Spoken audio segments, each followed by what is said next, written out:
धान उठा पूरा सुरखुर होगला किसी असुविधा ना स्मूथली बर्तमान प्रोक्योरमेंट चली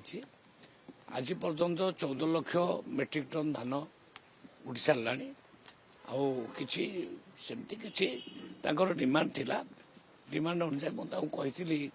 अफिसर मान सहित बसतु एवं काली अनेक डिमांड भी मानि नहीं कस्टडी मेन्टेनान्स 3 मास आम से जो मागुले 3 मास भी ऑर्डर हो ट्रांसपोर्टेशन पैसा किसी बढ़ाई कहते से विषय आम कथा देचु आम से विषय चर्चा आलोचना करू से बुझू एवं जो गोटे दुटा डिमांड अच्छी सरकार पूरा विचार कर कथा शुणला से आंदोलन फांदोलन किसी उठुचे पूरा धान उठला लिफ्टिंग ना ना एमती किसी ना से उठला